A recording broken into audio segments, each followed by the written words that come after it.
anyone who knew Terry knew he was a big tease. If he could get one over on you, my God, the man enjoyed it. Yes, he did. Yes, he did. He would beat that horse into the ground. Yes. And the only way I always knew when he was telling the truth is because I used to make him swear on his mother's grave. Because he could give me such a line of BS and I would buy it over and over. So I would have to say, you swear on your mother's grave, you're telling me the truth? So if he did that, I knew it was the truth. Otherwise, it was suspect. But anyway, he took great joy with his children and even greater joy as a grandpa. Boy, did he step up to the plate as a grandpa.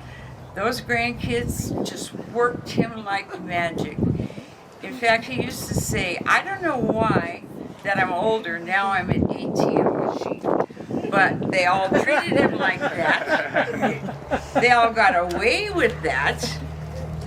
And it didn't bother him too much because he put up with it. But anyway, I want to welcome Terry's friends here from the trade. His friend Asa, Shorty, and Luke. They are all insulators who some have retired, some are still in the trade, some have maybe gone elsewhere, who worked with Terry and knew Terry. So they knew exactly the pranks Terry would pull on the job sites. Daily. Yes. And he used to tell me stories, what he would do, and I would say, do you think anybody likes you? And he said, yeah, they don't know what to think of me. And I'd be like, I would just glue something to your butt so you'd look like a fool all day. But it never bothered him. He was, what is the word I'm looking for? He was opinionated. Oh my God. Very. Stubborn to the max. Very. He hard-headed.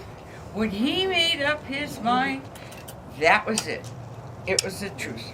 Whether it was Bigfoot, aliens, or whatever. But the other side of that coin is he was passionate, he was loving, he was caring, he loved his family, was loyal to his family, would do anything for his family. And I guess that's a true mark of a man. What he does with his family when he passes to a new life, what he leaves behind. And right now, all of us hurt because Terry went away much too soon. But he doesn't suffer anymore. I don't hear Kathy 500 times a day. And honestly, I'd give one more day for 500 times a day of Kathy. But the pain he endured, it was so bad. And the kids all have stories about what Grandpa meant to them, big and small, as I'm sure his friends do, and you all do.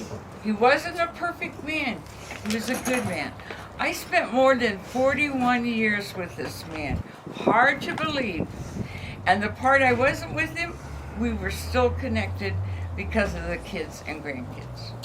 So it just feels like a book I loved closed. And I wasn't done with it yet, but it had to close. I loved him so much, and I admired him for the man he was in life. And in my eyes, not only did I admire him as a man, I admired everything he built with his hands. His family that clung to him, the plugs that clung to him, the loyalty that he could only bring with his jokes and smiles and laughs. He was hard-headed to a fault. He'd lose an argument thinking he was right. Then if you'd prove him wrong, he'd have to argue with you about why you had to prove him wrong. Especially when he got older, he'd sometimes tell me, I'm old, Colt, can't you just let me be right? And if I wasn't your grandson, you might have won more arguments. I love you, Grandpa. I'm 6 years old. He takes me out again to play, and he puts me on a swing. Now, this is a brother who never would take me in a swing. He'd be pushing me, and he said, I'm going to push you real high, watch. And he pushes me, and I'm like, it's too high, it's too high. And then he runs over in front, and he picks up a spear, and he decides he's going to throw it at my face. Okay, it hits me in the chin.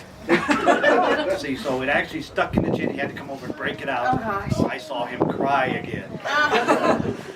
Okay, so now I'm closer to 12, and Terry is giving me stories.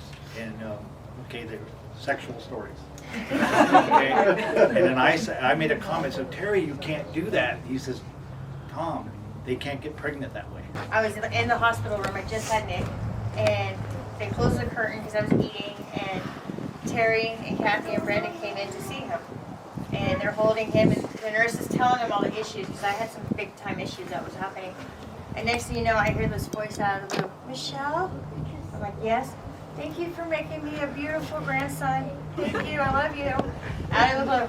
And then ever since, we've been connected ever since. It's just, feels like a dad to me. You know, he always told me he loved me too, and I love the fact. Well, I think I met Terry in the trade about 1980. I was a second-year apprentice. I think his fourth year, he's just about ready to turn out. I think we were out in Boron. And we always had fun on, one thing we do is, insulation trade is not the funnest trade in the world. You're working with some nasty stuff, but we always managed to have fun on the job. A little goof around or something, but he was an excellent mechanic. He did excellent work. I kind of took after him too. We were both good mechanics, and we always made sure we had fun on the job. Because if you can't have some fun while you're working, why do it? And I remember in 1980 we had one of the foremen, and he wanted me and Terry's ass. He wanted to run us off so bad, whatever we did, and he never got the chance to. But I worked with him several times after that on several jobs. He used to stay at my house when he was working on the coast. I always enjoyed working with him. When I ran some work at Morro Bay, I'd bring him out there and he'd work for me, and we'd always have fun on the job. I'm going to miss him, and I always enjoyed working with him. When my dad started getting sick and when he passed away, my Uncle Terry stepped up and he was there for me. He was there for me as a dad, and he always supported me, he always encouraged me. No matter what I went through, he was always there for me. I loved him so much. He'd always tell me just weird and funny stories all the time. When he was really young, him and his sister sat in front of the TV eating peanuts. They turned the lights. It turns out there was worms in the peanuts. Back then they didn't take care of it so good. One time he hopped the fence, landed on a board with nails sticking up and screaming and hollering, and I think one of his brothers came and got him.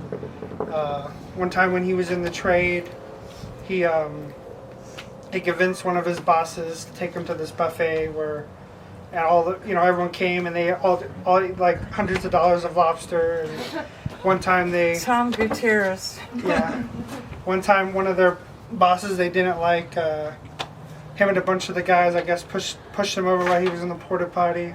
Probably a little mean.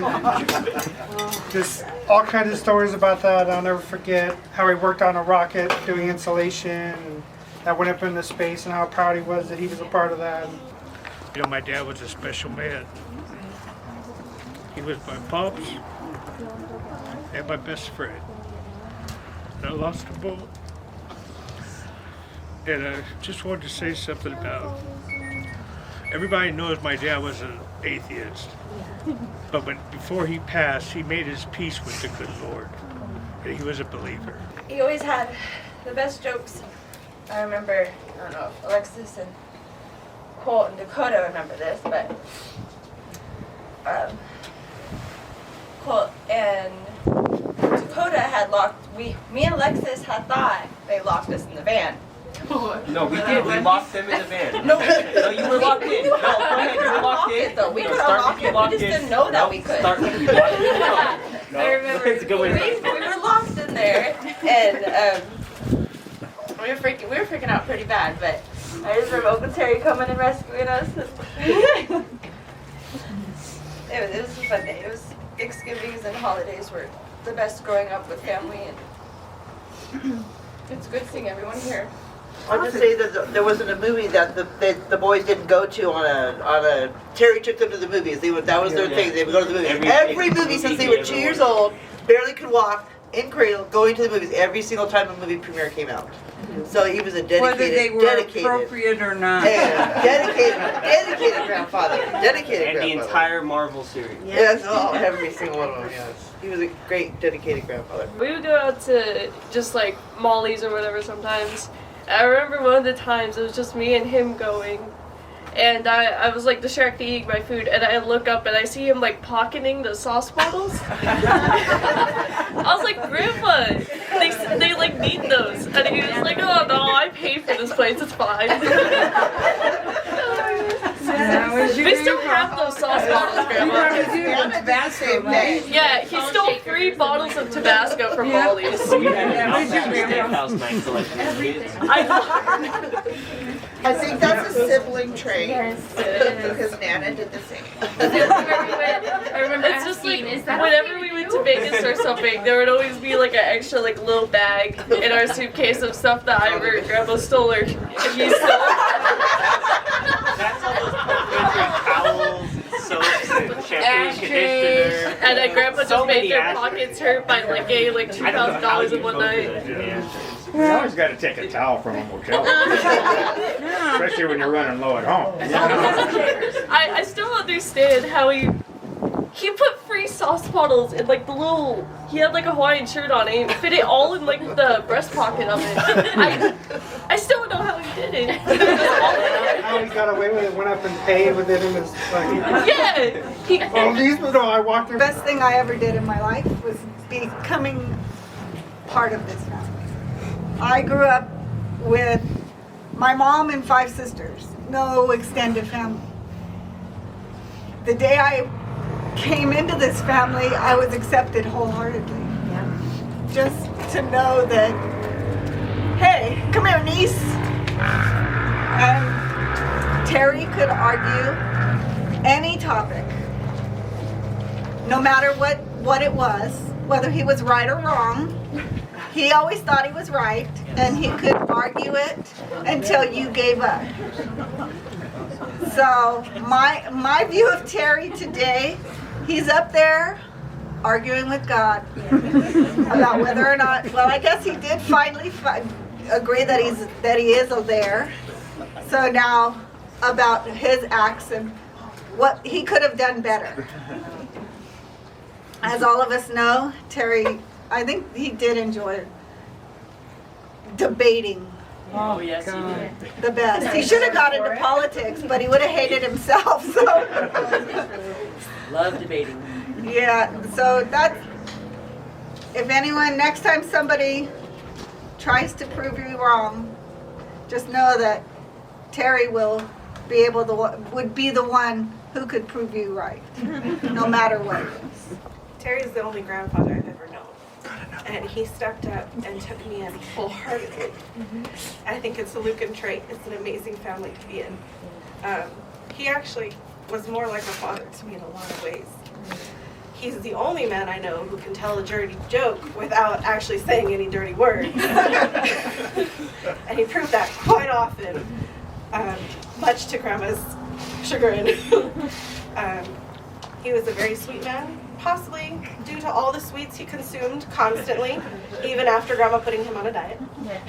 We snuck him in some treats, I own it. But he used to tell me that I was cursed because Colt was just like him, and I get to live out his life with Grandma Kathy and him. I have to say, I'm looking quite forward to it.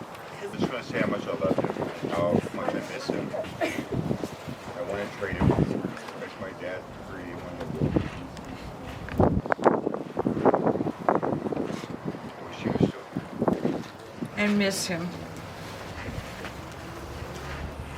Because now I have 2 holes in my heart. One for the loss of David and for the loss of Terry. I don't think it's ever going back together. But they're in heaven together. Oh, and they're probably discussing politics and every other subject. Terry, I just wanted you to know how much I loved you. And our lives weren't always perfect, but they were the best. And I miss you so much. But I'm grateful for the time we had. Bye, Terry.